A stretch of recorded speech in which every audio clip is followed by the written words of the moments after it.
Marcus from Mastercard, who actually joined us as well from our for our previous meeting and for our previous webinar that we had already a month ago, discussing together with Credimi that time. At the same time, we have online Adi from Visita. Adi, can you hear us? Yes, perfectly well. Wonderful, thank you so much. And as well, we are supposed to have Esra Kivrak on the line. Esra, can you hear us? Yes, absolutely. Hello to all of you. Fantastic. And the last but not least, we should have as well Ken Berg from AIB from Ireland. Ken, can you hear us?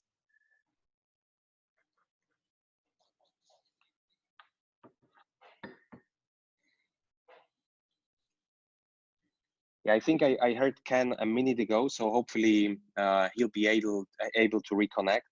In the meantime, I'll try to reach him via chat. So once again, welcome all of you who found the time to join us this afternoon according to European time, and morning time in US or all the other geographies all across the world.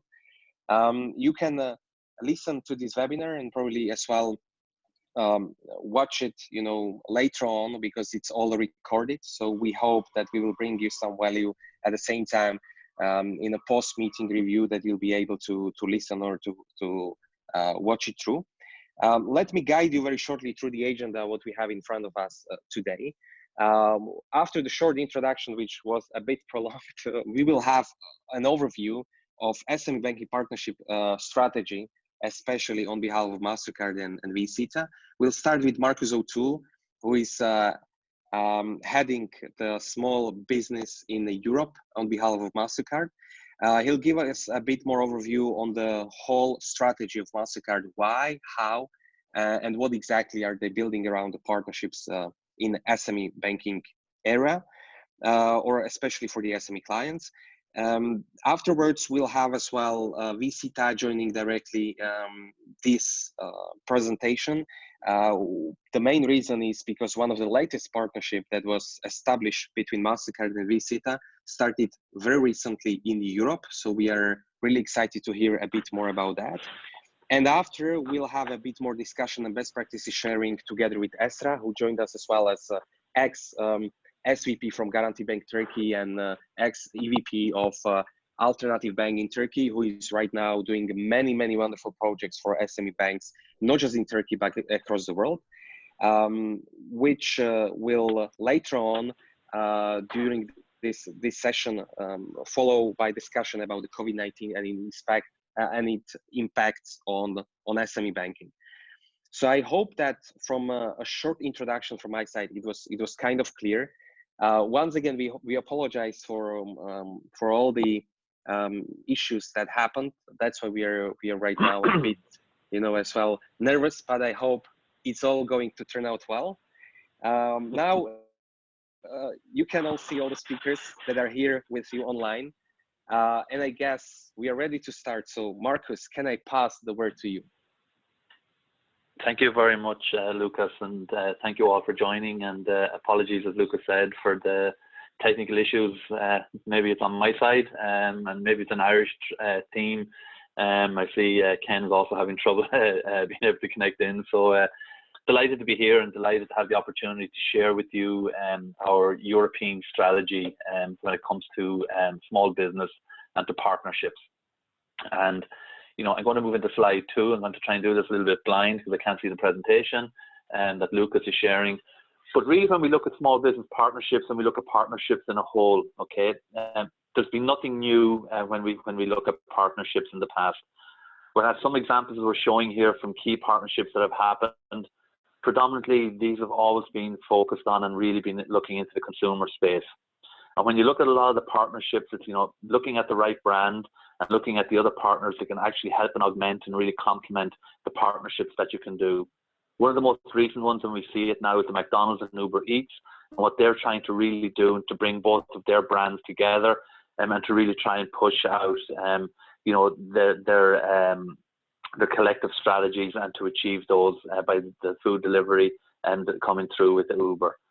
You know, again, when we look at also the really top end side of the market, when we look at BMW and Mont Blanc, again, forged a really, really strong partnership a number of years back.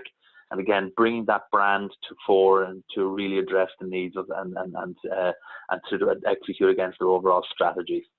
But as I said, you know, partnerships, they've been there, they've been forged, they're happening all the time, but they've been predominantly in the consumer space. We move on to slide 3. Really what we're looking at then from a MasterCard perspective. Partnerships wasn't anything new. It's nothing really new in a MasterCard space. We've always been playing here and always looking at different means to be able to, how can we start connecting devices with our approach to how we could move things forward.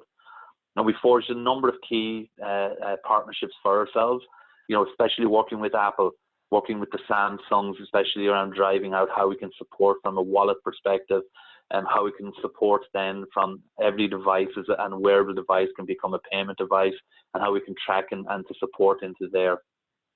No different with Samsung, what we've tried to do and to achieve. And then also we've forged some really, really strong partnerships again with General Motors and IBM. So all of these kind of moving away from that payment sphere, moving away from everything from that MasterCard would be known from a card-based and card-centric proposition, but really trying to show examples of, you know, partnerships are key, how we can broaden, how we can get our brand front and central, and how we can actually augment and support theirs, but how they can also augment and support our strategy and our brands. But again, as I'm saying, it's very, very much consumer focused in when we looked at it. So that then drove us from an organizational perspective, and we'll move to slide 4. You know, what are our strategic partnerships and what are they really trying to do, especially when we want to look at small businesses. And when it comes to building out the small business segments within MasterCard, you know, we understand that we have lots of really strong capabilities. We also realized very quickly that a lot of our banking and distribution partners had a lot of really, really strong capabilities. But one of the things that we really, really realized that these were all very much transactional types of capabilities that we could support and help with. But when we looked at small businesses, they were really, really time-starved. And how could we help and support them through the right assets and right solutions to be able to save more time, but also then to be able to deliver that through to them in a really digitized means and a digitized way. And when MasterCard really started to look at our assets, we found out that we had a lot of really, really big gaps to be able to fill there. And how could we actually get to bridge those gaps in our capabilities? And that's what really made us start to look at what is a partnership approach that we could take, and can we start looking to see who the key partners, whether it be through fintechs, whether it be through other blue chip companies as well, that could actually help us to bridge those gaps and to really address that narrative and that overall challenge of saving time for our small business owners. But what we found from some research to really help us to bridge that and really help us to try and understand further, small businesses told us that, you know, they wanted the solutions that met their financial, but also their business needs, okay? You know, from a financial perspective, I think MasterCard can do a lot, you know, from helping to manage credit and helping to manage their payments, receiving payments, you know, and how to track their payments. But when they're trying to manage cash flow, we felt, you know, we can help in some elements of it, but there was some big gaps there and how we could overcome that. You know, and some of our distribution partners as well and our issuing banks really struggle to try and really have the broader set of assets and solutions to really address that. But then when we also got into their business needs, what are they really, really trying to do, and what are they really looking to utilize and how they can drive forward? You know, technology is becoming a big player now. You know, for small businesses, they're becoming a little bit more mobile. They're trying to, you know, run their businesses from anywhere they choose to do so and whenever they choose to do that. So again, what are all the business needs? And you can see some listed on the slide here that I'm displaying right now in slide 5. You know, there is a lot here, you know, and again, how can we all, you know, moving outside of our comfort zone, be able to address this and bring it all forward? So really what we wanted to have a look at was how can MasterCard really play a role with our distribution partners to address these financial needs, these business needs for small business owners, and how can we actually move our strategy forward? But one of the big things that really struck us and what was starting to really happen, we could see small businesses, I'm going to move to slide 6 now, felt that they were being driven now towards the turn and to start focusing more purely on fintechs. And what they were looking to try and do for this was they were looking to try and just pick out niche areas for themselves of certain areas that they could actually help to address their business. And as you can see here on slide 6, there's a number of different types of players, whether it's from payroll benefits, whether it's looking at bill payment and accounting, if they're looking at going into the borrowing and finance, and there's a number of different players. So if you're a small business owner and you're thinking of that narrative around how can we help them to save you time, it's really, pushing them towards this area is actually taking up more of their time, and not being able to pull together this cohesive and simplified process of pulling together all of these great assets and being able to deliver to them in one streamlined way. I think that is where we feel from our partnership strategy, from a Mastercard perspective, we wanted to be able to pull together a one single solution that we can bring to market with our distribution partners and our banks to be able to actually address these big challenges and pain points. And the only way we could really do that was leveraging and working with different partners and different fintechs and companies that you may see here listed on this slide. So what does our partnership strategy really look like now? As I've said, everything that we want to do is how can we actually broaden out our overall distribution? How can we always broaden out and augment our overall value propositions and what we want to bring to market? And our vision is very, very much now moving and looking beyond that card. In the past, it was all centric around our card-based propositions. As the market starts to evolve, as the segment starts to evolve, we needed to evolve our business model as well. And it is very much centered around how can we partner with the key strategic partners that can help us to bridge and to build and to address some of the gaps that we have in our propositions that we bring to market. On slide 7, as you can see here, we have a number of different assets listed out here. And our vision is how can we bring all of these assets in a way to our banking partners that can actually then distribute it in a digitized way. Card, you can see it as a key part of what we do, where it's not just having a physical card, but how can we digitize those cards and bring them through. And that's an asset that Mastercard has. When we look to the far right-hand side of that as well, you see business controls, another asset that Mastercard owns themselves. But everything else that you see on this slide, we want to deliver this, and we need to deliver this through forging key strategic partners and partnerships with the right partner who has the same vision and the same strategy as us and wanting to address the challenges and the pain points that small businesses face today. We see receipt management there. That was probably one of our most recent partnerships that we forged, and we've delivered now a partnership through this company, Itemize, to deliver Mastercard receipt management. And again, this company now has been onboarded into Mastercard, and we're bringing out a white label solution into the market. That's just to talk about one of the most recent ones. Cash flow management is another key area that we look at. Cash flow management is so broad, as you all know, but again, how can we deliver this from a Mastercard perspective? And again, we've forged a good partnership going back probably 18 months at this stage with a company a US-based company that have a presence in Spain, in Barcelona, and that's Strands. Again, a very, very strong partnership there to help us to address that. But where can we move forward and how can we do more? Small business owners are looking to try and get online. Small business owners are looking for an awful lot more education to help them to operate and run their business. How can I, expand my business? What do I need to do?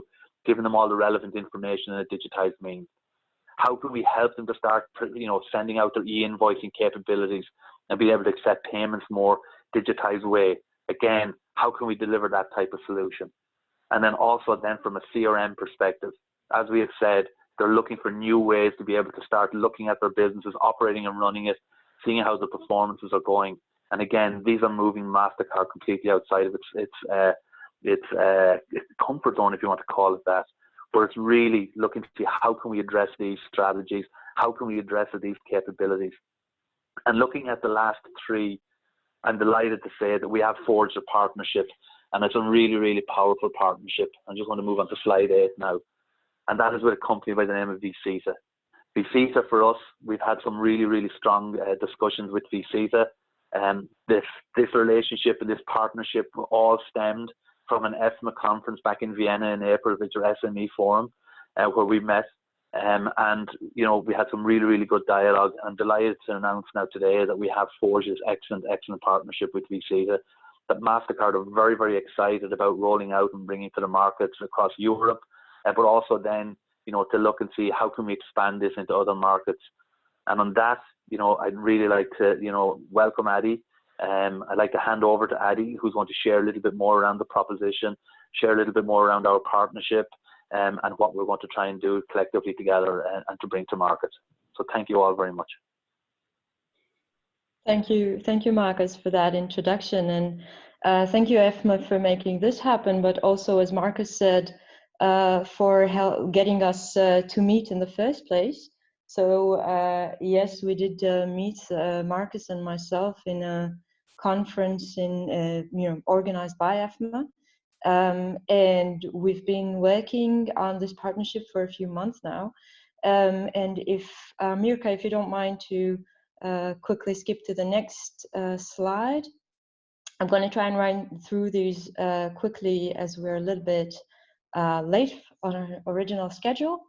But I think what we very quickly found out as soon as we met is that not only that we have a set of products that is complementary, that we had a similar vision to what we want to deliver to market, but I think very much, and in the basis of a good partnership is that we have a joint value base for how we would like to do that, who we would like to support, how do we measure our joint success, and so on and so forth. And we're really focusing on delivering both education, mentorship, and tools to the market, to the eventual end user. And we're obviously looking for partner banks to then join us in this initiative and hopefully share our vision and our value base as well. Next, please. Mirka, next slide, please. Thank you. So a little bit very quickly again about ourselves, and I'm not gonna talk about it too much. What we're doing is building a CRM tool for small businesses. It's designed specifically for small businesses. So we are able to support their day-to-day activities. These might be drastically different from taking a enterprise CRM and trying to tailor it down to fit the needs of a small business. So we really focused on their day-to-day activities, their client relationships in the scale that small businesses are managing them, helping them retain their clients, helping them improve their client experiences, and all this obviously cloud-based and digital, and taking them to hopefully the next level in efficiency and being able to really provide good service to their client base as well. Next slide. However, what we found ourselves being in the market with this product, or a version of this product, for almost 10 years now, is that it's not enough to just deliver the tools. We really do have to make sure that we are using our capabilities to drive change, basically to help those small businesses adopt the technology and the tools that we are offering. And this, I think, is where Mastercard and ourselves, we really found our very first light bulb moment together, because we were both of us had pretty much in parallel seen surveys, got feedback from our respective partners and communities to say, we'd like you to also help us through this transition, and not just give us the tool and let us fend for ourselves, which is why we've partnered with this initiative. I will also say that this has become even more relevant and crucial at this time, and we're going to talk a little bit about how this is influenced by the new coronavirus era. If you could show me the next slide, please. The first thing that we needed to take into account, especially as product people ourselves, is that entrepreneurship is not necessarily a state of doing. Yes, there is a lot of feature set that we need to get in market. Yes, there are a lot of things that we would like to help people do. But if you can go for the next slide for me, please. Entrepreneurship is first and foremost a state of being. These people are 24/7 entrepreneurs. It's not about completing a bunch of tasks and then going home at 5 and continuing to work on their hobbies, or obviously, hopefully they do have hobbies, they do spend time with their families, but the pressures and the constraints that you might have as a small business don't go away once you've completed a certain task or not. So we're looking to also address people on the emotional level. And again, at these times where there's, a recession, a clear crisis for that small business community, a lot of them are not even able to open their businesses today. Addressing that emotional level is even more important than ever. Next slide. So we're looking at driving change through learning. And what does learning mean? As the definition I put on there is the behavioral definition of learning, is that the idea is that you're not only sharing information, you're not only sharing data, but rather you're driving change through it. So we have built this, this whole layer of education on top of our existing product and on top of the Mastercard product ecosystem, to then allow these people to actually be walked through those steps and adopt the technology, as opposed to just, again, making information and tools available in an unstructured manner. We do have a learning specialist in our team. Hi, Dan, I know you're here. And we've gone through the exercise of really making sure that we are building this as a learning platform, as opposed to a blog or a content, whatever, there are a lot of companies that are now in the space of making information available, but the question is, what do I then do with the information that I received? Next slide. So very quickly, how learning works for us, and hopefully this is based on some expertise and research as well. We are trying to figure out what is their intent on these times specifically. As Marcus mentioned, going online is a very important point, especially right now, managing this transition. It could be the ability to completely transform my business to go online, which is something some segments of the small business community can do. It could be taking whatever I can online, in the sense that, let me take my payments online, let me take my quotes, my estimates online, let me take my marketing activities a step further. So this is, we're trying to crystallize what is their intent coming into this platform. Next. Then we are trying to give them some kind of inspiration. So it's not enough that I say, okay, I'm trying to get my business online, but we also learned again through research, through talking to our own community, that they like to see other people who've done that before. They'd like to see people that they can identify with. And with all due respect to ourselves being a software company, and our partners being in the banking and financial industries, hearing those stories from people that they can relate to, other small businesses and service providers, is extremely important as inspiration. And we are lucky to have a very active community of users that were able to then help us create those content pieces, and help us drive the inspiration to the process of learning. Next.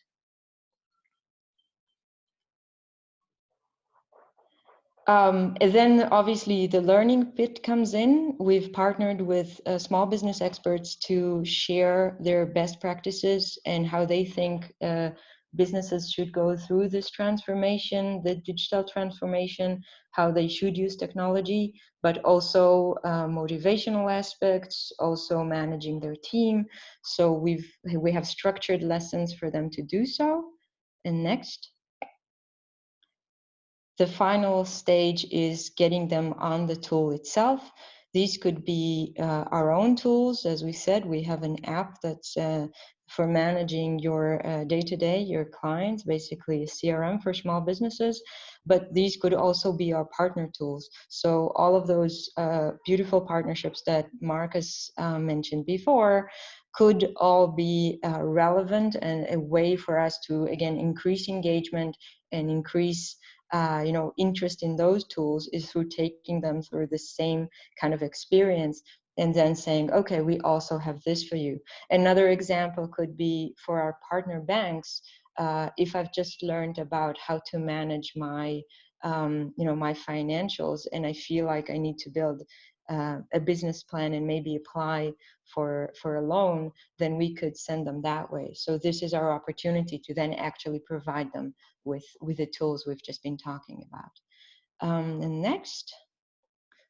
So this is just a summary, quick on how we see a learning environment and how is it different from, again, an information based environment or plainly inspiration. This is taking this to the next level and then also being able to provide, a structured learning in tools. Next. What are we doing these days and what have we been creating so far? So obviously the last few weeks we've taken a turn and made sure that all of our materials are also very much Corona period, difficult times relevant. I think so. A lot of the materials we're already discussing, how do you manage your team? How do you manage your motivation? How do you take care of your money? How do you take care of your clients? But from what we see within our community of small businesses and from what we see from our partners, this now got extra urgency than it would have maybe a few weeks ago, with more small businesses looking to for advice, looking for the education, as well as looking for the tools. And of course, this is an opportunity for us to step up and really make those materials and tools available to them. We're doing that again through our direct channels to consumer, and we're doing that through all of our partnerships, and very, very timely in that respect that we're launching our partnership with MasterCard now, because this now became for all of us, and again as a value-based decision, this now became the focus for both our teams, and we've been seeing amazing response from MasterCard on taking this to market as soon as possible and to as many people as possible, as part of honestly by trying to be part of the solution here. And the next slide.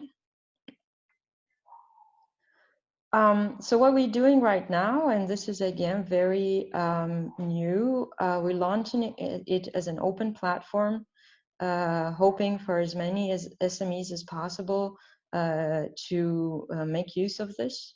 We are very much looking for partners in this initiative to join ourselves and MasterCard and get as many tools as possible on the platform, and as many participants that would like to basically join us in getting this in front of people.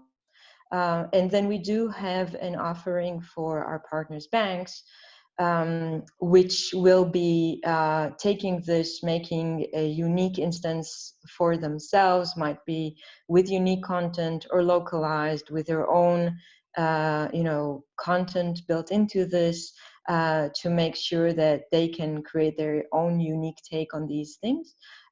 This is an infrastructure that's open to to modification, to branding, to encompassing a lot of different types of tools and mediums. So we'd love to have as many people as possible kind of join us on this. And I believe that was my last slide.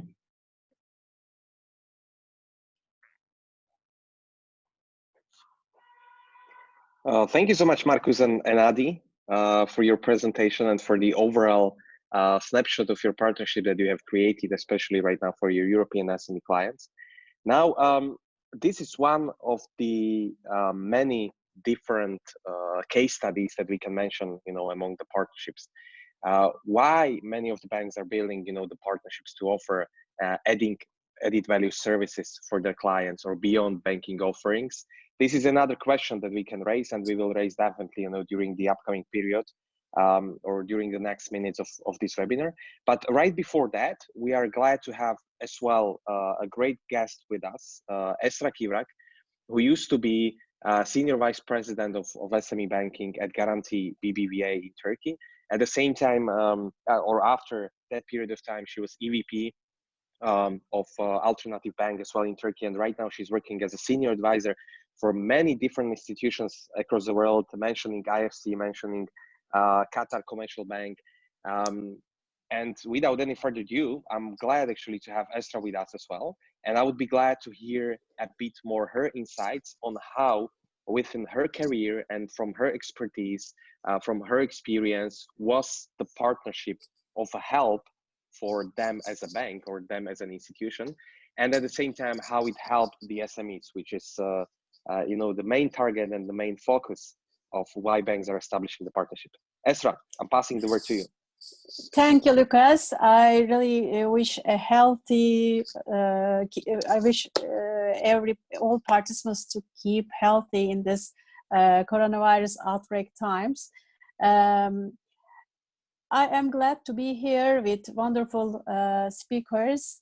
I thank Efma very much for organizing such a useful, beneficial webinar. Now we have mentioned about the what part, why part, and I will go a little bit deeply on how part, because I am the one who has fallen from the tree. I had led SME segment in one of the leading banks in Turkey and experienced pros, cons, all the discussions around how to best serve SMEs. So I just want to give some best practice examples as well as the lessons learned from my experience. Marcus has already mentioned about partnerships and also the types of partnerships. Banks have always been establishing partnerships with other companies. But with the technological innovations, the nature of partnerships and the technology beneath it is changing a lot. And now there has been a research lately, and it says there are 3 strategic roles for banks to participate as a partner, or to orchestrate, or to build. In my experience, I have worked in a bank who has robust systems and very powerful in technology. So my experience has been building banks. My bank has preferred to build in the past. The challenges beneath building your own, developing your own products for SMEs is, SMEs is a segment it bears high cost to serve. So it is really not very easy to convince decision makers, C-level, or even IT to invest in this segment. So I had my own challenges back then, but also now I think with this open banking, API portals, API markets, the participation or collaboration with fintechs is getting much more easier and also less costly. So I am really optimistic for the future, for the banks to serve SMEs in collaboration with fintechs and other big techs as well. Now, as best practices in Turkish market, I can say that reconciliation and account aggregation has always been priority for the Turkish banks historically to serve to SMEs, and this service has been done by, for example, Garanti BBVA with partnership with Logo, one of the account service providers, and it has been a very good model, and it has served to customer loyalty very much, and it has been done 10 years ago. So it was, I remember earlier what the challenges we had. SME segment is behind. It was a little bit lagging behind compared to consumer segment. So digitization of SMEs were not easy back then. Now, every year in every research, we can see the percentages higher and higher, digitization percentages higher and higher. But back then, this was not the case. The point I want to make out of this best practice is now it has proven to be a very good service, but back then we had some bottlenecks because the market was not ready. So sometimes you have to build the market or wait the market to be matured to deliver your service. So this is one of the comments I will make about the lessons learned. And the other, one of the best practices was Parachute and Akbank collaboration in Turkish market. This has proven to be very good for the smaller SMEs and also sole proprietors. It is also about providing them a professionalized platform for their invoices, account aggregation, and all CRM services, and this has also worked very well. And there are some payment systems partnerships in Turkey as well. At a public bank, state bank, Halkbank, has partnered with a payment systems company, Ödal, to provide POS machines for the taxis. So this is only one of the examples how banks can collaborate with payment systems companies. And payment systems companies is nowadays in Turkey getting stronger and stronger each year. And the regulation, the PSD2 regulation has been also established in Turkey, but there will be more sub-regulations for this initiative to grow. And one other example that I should give is about the e-invoicing service. Many countries has e-invoicing state initiative to have e-invoicing, but one of the associations, which is an NGO, has acted like a fintech and developed a platform which you register all of your invoices, and the financial institution avoid the risk of multiple financing on a receivable. So it is like an encrypted system. It's an online system. It is called the invoice registry system. So banks prepare some web services to get connected. So this also really helped the SMEs to discount their invoices, and also with collaboration with the bigger companies who has suppliers, who has SMEs as suppliers, has also have been using the system with the banks.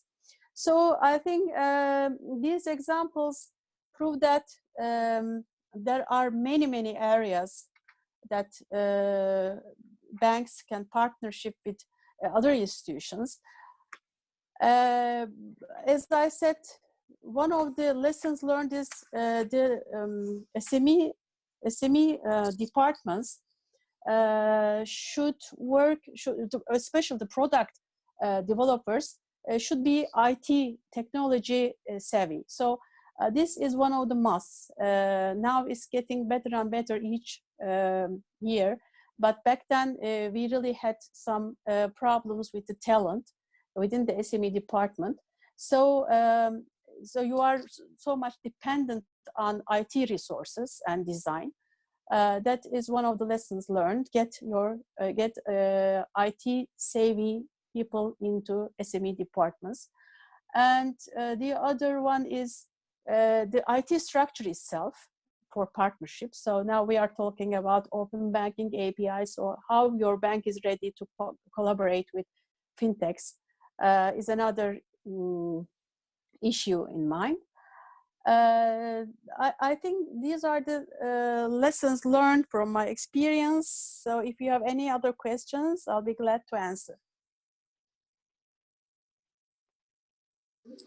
Wonderful. Thank you so much, Esra, for joining us and for your overall overview, from your experience and from all the previous roles that you had. Let's go to the next slide, because I have prepared actually 2 theses and 2 questions that I'd like to ask probably all of you as speakers that we had. So Mirka, can you open the first one? From the SME's perspective, now the question to all, to Marcus, to Adi, as well to Esra, so you can answer one by one as you feel like. So delivering from the SME perspective, we are taking it right now directly from the perspective of the client. Delivering added value must be fast, seamless, and with the best possible user experience. I think this is something which is definitely expected from the SME's perspective. Now, from your experience, what are the main pros and cons of partnerships versus in-house banking solutions from them? What is from your side? Let's say directly, Marcus, you can mention on behalf of Mastercard, Adi on behalf of Visita, but at the same time, the experience that you have on partnerships with different other organizations, and at the same time, Esra, probably from your side.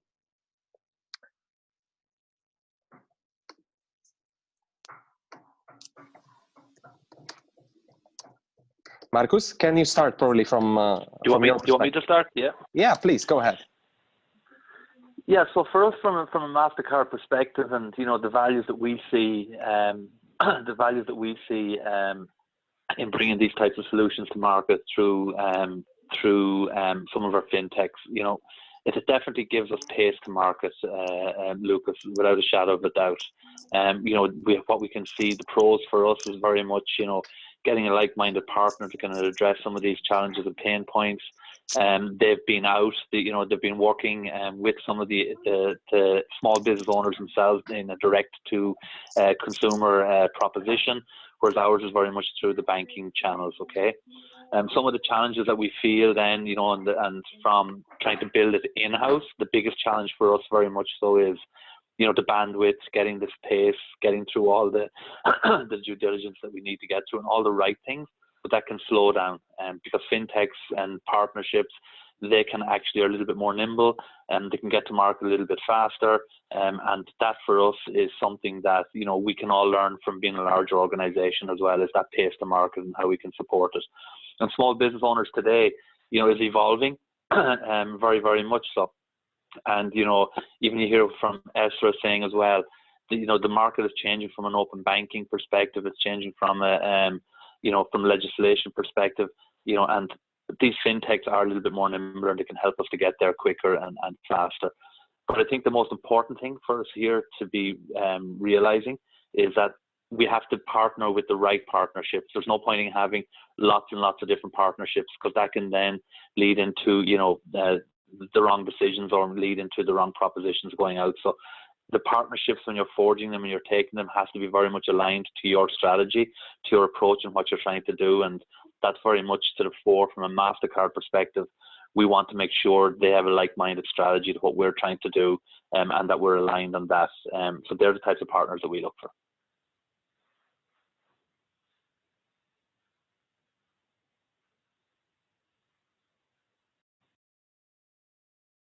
Okay, I think I'll answer now. Then this is Adi. Obviously, we are from the from the partner perspective. So of course, I think that the main pro of partnerships is that you get to partner with us. But putting that aside, from what we've seen, we're working with quite a lot of partners, all of them, much bigger companies than ours. And yes, sometimes they are able to, put together quite a few people for a tech initiative, and they're able to do really beautiful stuff with technology. So I don't think necessarily that, by definition, all all user experiences and this entire process should be done through partnerships. I think people should try to pick and choose what is within their core expertise and bring in partners that have core expertise of their own.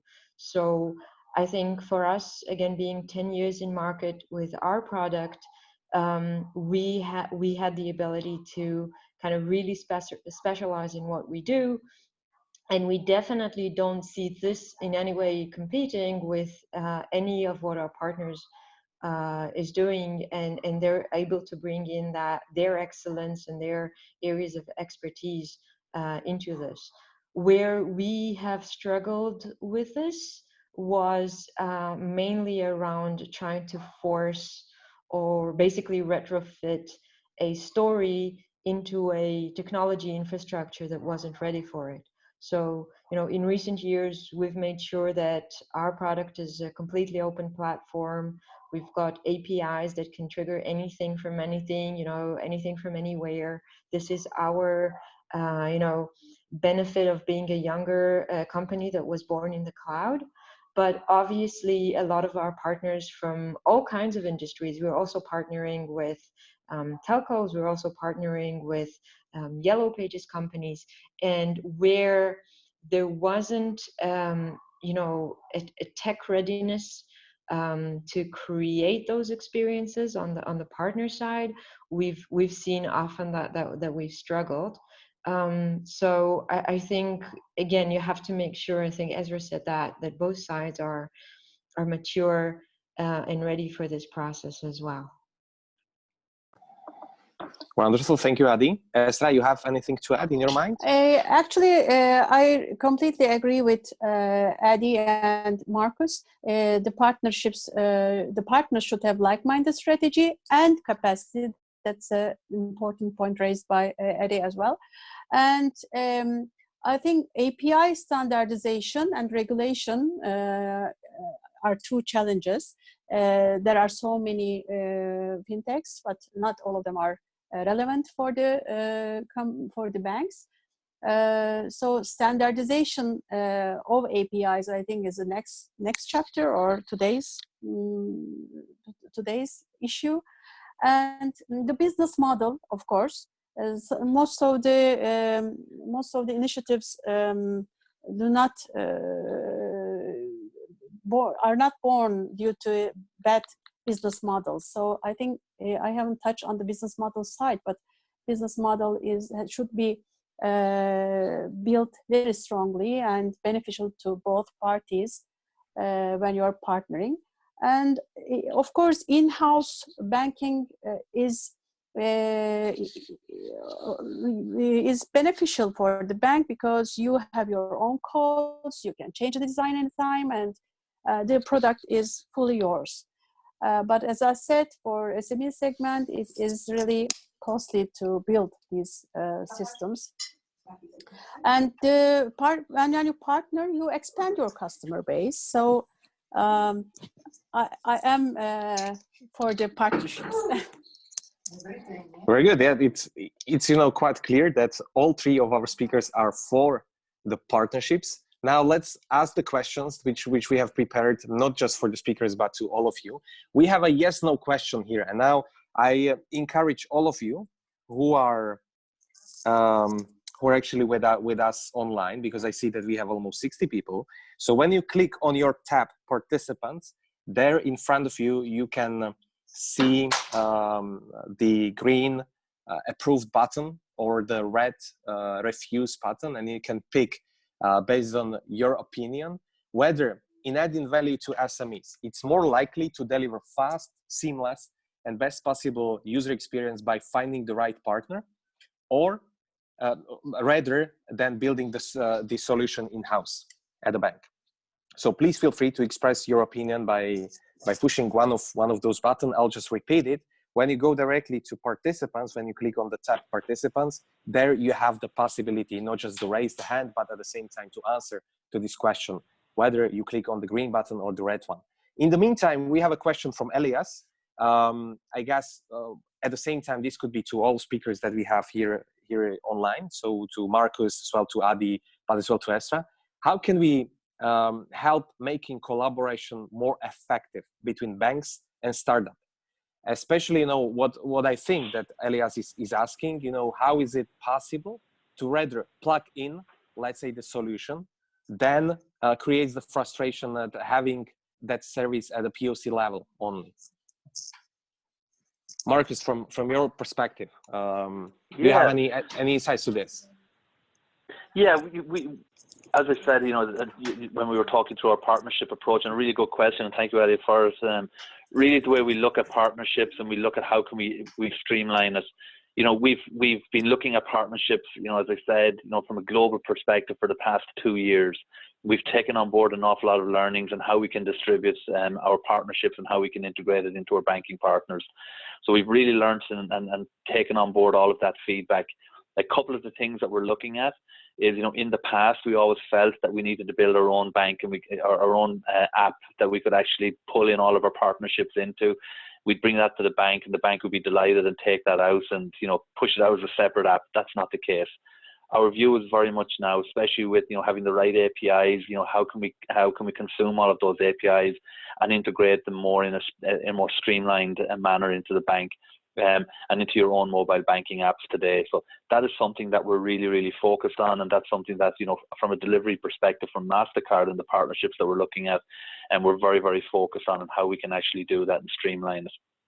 I think it's also important to note as well, how can we bring other partnerships into the banks as well?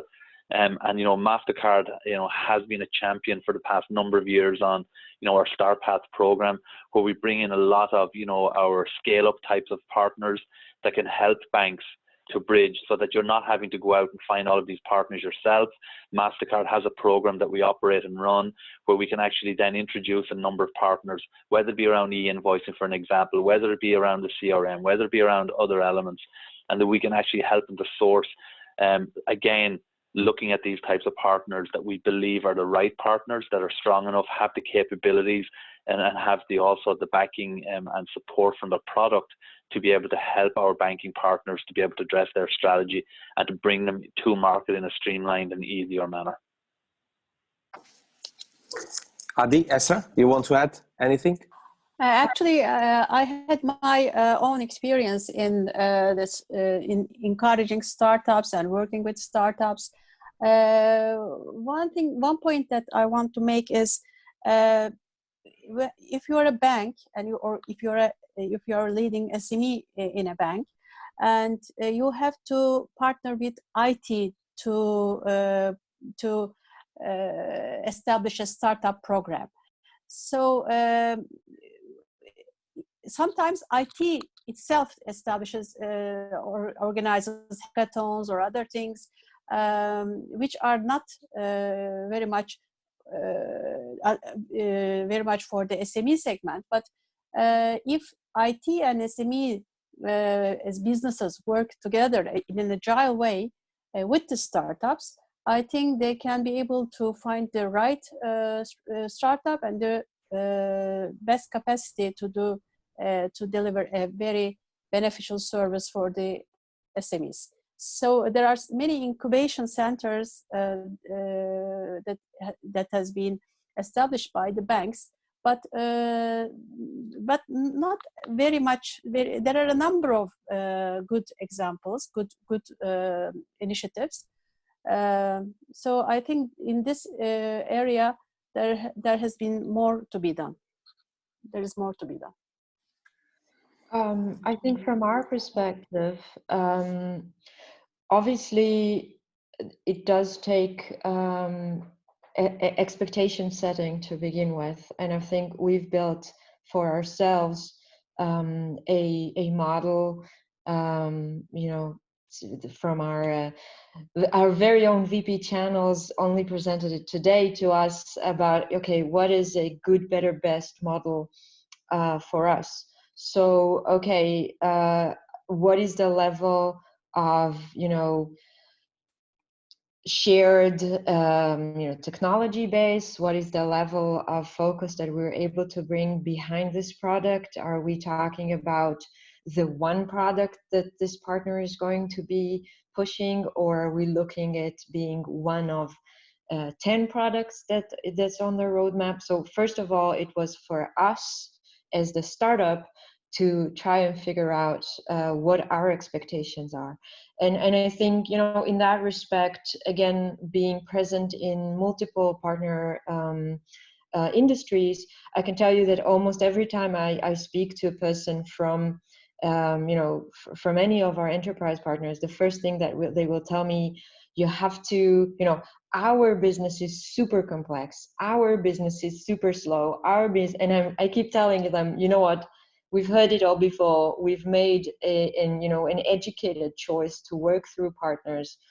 We know what we're in for, and we're still enthusiastic for it, and we still want to do it. So I think first of all, it's within, for me, within my team, is saying, okay, let's let's be patient and try to figure out a realistic project plan here. On the other hand, I think it's extremely important from both ends to try and understand what are the KPIs for those POCs. I mean, a lot of times we get a lot of people telling us, oh my God, let's do a POC. What does that mean? What are we looking to achieve in POC? What is the, what matrix allows us to say, okay, this POC is now complete and it has been successful or not successful? I think this alignment is, again, extremely important, because a lot of people just use the word POC as a way of saying, let's figure this out. But we really do need to figure this out and not spend time, both the bank's time and the startup's time, on doing something that is not well defined.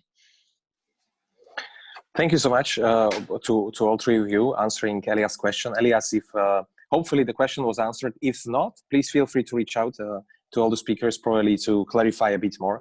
However, in the meantime, we have seen all your votes, and to my question, to yes/no question in adding value to SMEs, if it is more likely to deliver fast, seamless, best possible UX by finding the right partner rather than building it in-house. We got more than 20 yeses. I think it was super boring question from my side because there's no one who would say no to this question. Anyway, let's go to the other one, the other thesis now from a banking perspective or from financial institution perspective. Just a quick question here. We are not going here a bit more, depth in yes/no question, but delivering added value, obviously to SMEs, must be, from a banking perspective, reliable, easy to plug in, of course, if we talk about solution, and bringing the expected ROE in the form of loyalty, revenue, significant brand image as soon as possible, obviously. So here we have a short question just to all the three panelists, all the three speakers we have. From your perspective, and we discussed that with Esra as well yesterday during our short preparation call, what are the main opportunities and challenges? But let's focus a bit more on challenges from all three of you. What would you name, very shortly, 3 key challenges from a banking perspective of partnerships? Esra, how about you start right now? Yeah, I'll start from the last one. 3 challenges is resources and business model, building a business model, and also effective campaigns to deliver the service and after sales services. So you prepare a very good product, you launch the market, but you don't, sometimes if you don't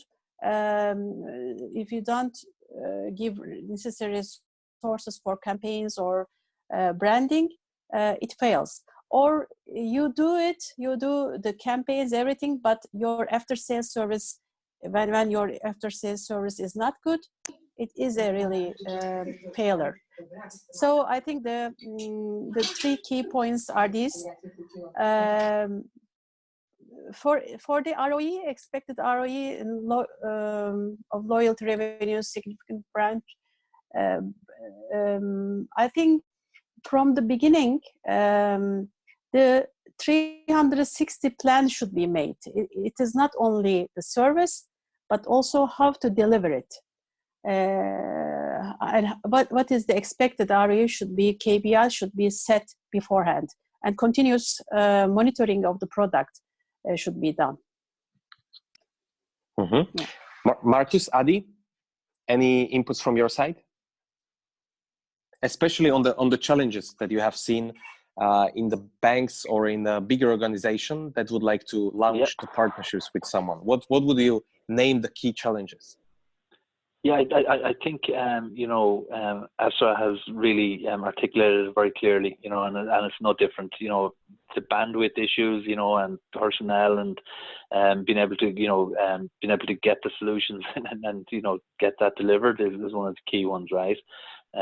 Another area then is, the ROI piece. When we do look at it, some people are looking for ROI and the return on that, and I think it's managing the expectations around that can sometimes be challenging.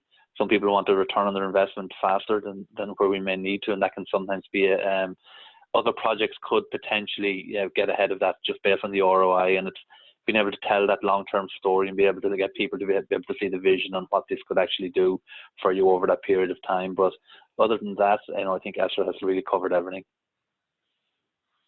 Yeah, I agree. I think, I'd probably give a little bit of a variation on the same theme.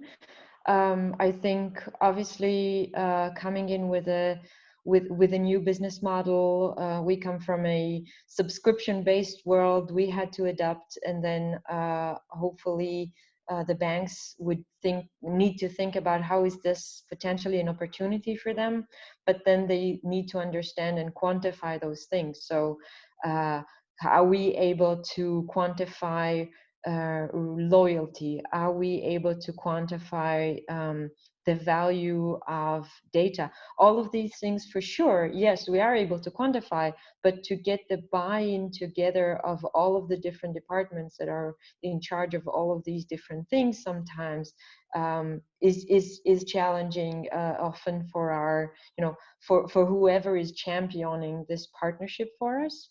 And I also agree definitely that the service model is a challenge, and we have, as a bank, I would assume that these kind of things like basically a traditional sales model and a service model are things that probably within the partnership we see ourselves as the one providing this as a service, mainly because it's, from our experience with other types of big organizations, it's extremely hard to take a sales or support force and then teach them how to sell something that is in a completely different world and completely new to what they were doing before. So I think there needs to be a very clear handover between sides, like we are bringing this customer to your door, and from that point on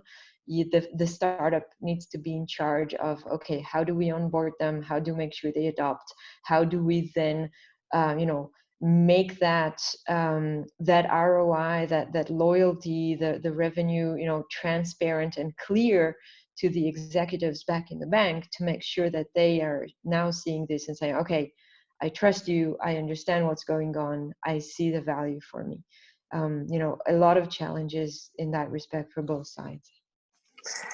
Thank you so much, Adi. Very good comments as well in the chat from Dennis Gurkan, especially that regulations are in some of the countries or in, depends, you know, especially on the market and as well on the pressure, might be perceived as well as the challenges. And at the same time, probably the lack of knowledge and technology directly from the SMEs, because many times banks are trying together with the fintechs or with the startups to introduce the solutions that are easy to connect, especially through mobile devices or any kind of IT solutions. And that's why this might be kind of important point as well to consider always, that not all the SMEs are as savvy with the digital technology as we would expect them.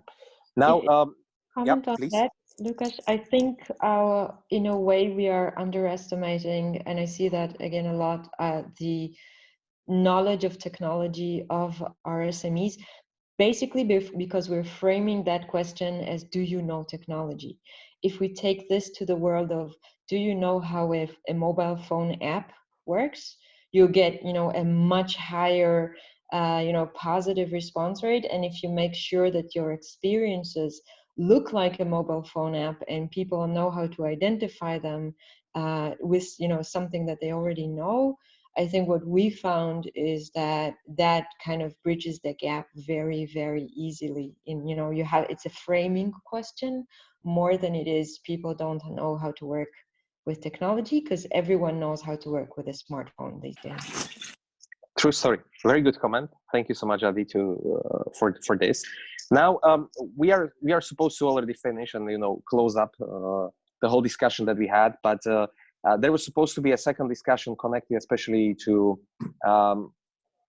you know, these days, how can we support? How can a commercial bank? How is Mastercard directly supporting the SMEs in a time of crisis? We are facing all the COVID-19 challenge that is in the market, especially connected with the quarantine of many people, with close up of many of the shops, especially for the small and medium types of entrepreneurs. So what are, from your perspective, now we have as well, you know, Esra, you can share a couple of examples, Marcus, but as well Adi, from your side, what should be the first immediate steps that banks should do in terms of the help for those SMEs? What would you suggest from your perspective? Yeah, for me, from a Mastercard perspective, and Lucas, you know, I think the banks, in fairness to them, you know, in every single one of the markets, are doing a fantastic job today. This is something that's been unprecedented. It's something that we've all faced together, you know, and trying to figure out what is the reaction and what should we be doing to really try and support the small business in this challenging time. You know, it's still something that we're all trying to figure out and work out collectively together. You know, what are the short wins, what are the medium wins, what are the long-term, you know, wins and that. And, you know, for me, I think the way the banks have responded right away has been very, very positive. And, you know, working very closely with the government as well, and putting some stimulus packages and coming out with some really, really good innovative ways to help and support the small businesses, you know, whether it be for freezing their loan payments, you know, helping them in other means. So, you know, it's still very, very difficult, and it's very hard, Lucas, to say what they should be doing right away. What's Mastercard really doing is, you know, what we're looking to try and do is to work with the government to see how can we support them, you know, in the disbursements of some of their stimulus packages. We're also then working very, very closely then with our banking partners to see how we can support and help them. You know, and one of the core products that we offer is credit, and, you know, and credit cards and can be a means to help and to advance and to give some extra days credit on certain issues and certain payments that they may need to make. Another thing that we are looking at, and I think it is going to be imperative, is education. You know, small business owners today are really, really struggling to understand, what can I do, where can I go? You know, no different to us. We're looking at the media, we're hearing all these different packages coming out from local governments. We're hearing all of these different, how can we actually educate them in a way? How can we help and support them to be able to get themselves online through our assets and solutions? How can we help and support them to be able to, you know, move their business into a new means, into a new channels? And that's really what we're looking to try and do, and to help them and to bring some of those assets. And that's a key part of our partnership with VCSA and with Addy and the broader team, is how can we bring, you know, these types of assets and to help, you know, to educate them in a more meaningful way. And that was something we wanted to bring to market, not in these circumstances. And, you know, again, you talk about strong partnerships and working with banks. And now how do we retweak that, and how do we repurpose what we were going to do to really make it more relevant in the current times? And for us, that's where we feel we need to be looking at. How can we bring more to help and support the banks and all the great work that they're doing today to support this segment? That's not going to cost them, not going to take a huge heavy lift integrations, but can actually show the support and push out things to small business owners to give them back time and to help them to maybe start running their business in a different means, whether that be online, how can they market their customers, etc. I hope that answers it, Lucas. But for us, you know, it's still very, very new. You know, we haven't really seen ourselves in this situation before, and how long is it going to last for? There's still so much uncertainty, and it's not for me to tell banks what they should be doing, but I'm trying to more share what we believe we can do in partnership with them to help them in all the great things that they're doing currently. Adi, Esra, you want to add something from your perspective? Actually, I lost connection for a while, so I just want to add that SME, of course, is not a one fits all, one fits for all. It's like, so smaller SMEs should be educated online about the cash flow management, and I think that is a really social responsibility of the banks and institutions to train them on financial literacy. So I think this has been more important than ever in this coronavirus outbreak, because now they are really struggling to manage their liquidity. I absolutely agree that this is definitely the short-term solution, and definitely the first thing to look at. If I'm an SME, I want to make sure that I can, manage financially through this. That also that I can scale down my business for now, possibly, and how do I effectively scale it back up later on. I think part of it is also providing perspective, because at the end of the day, this will end in one way or another, and not too far away from today, hopefully. And again, I don't want to be overly optimistic, but we're talking about getting those SMEs through a period of a few difficult months, maybe even less than that if we're looking at what's going on in China, if we're looking at possibly mass tests or vaccinations. There is a point in time where people will come back to work, and I think whoever steps up right now to allow those people with perspective to say, okay, I'm going to have a difficult few months, maybe it's a couple of months, maybe it's 3 months, but at the end of it, there's an opportunity to rebuild, to scale back up, to reopen maybe an improved business, because in the meantime I managed to diversify my product, take some of them online. Then that is a very important perspective that I feel is now missing from some of the conversations. We're seeing in our community, and I'm seeing in the papers, a lot of stories of great SMB adaptation and transformation. We are lucky to be supporting the most resilient segment of businesses to begin with. These are entrepreneurial and creative people. So I think offering perspective as well as financial and educational support is very important. Thank you so much for all your views. Now I'll be very short, just to sum it up and just to give you an overview how you can reach out to a bit more information about what banks globally are doing to help SMEs, with different measures preventing the effects of COVID-19. The first one, when you access directly the Efma homepage, in front of you, I took the privilege to share the screen. On the homepage, you have directly a COVID-19 forum, which we have created, which you can join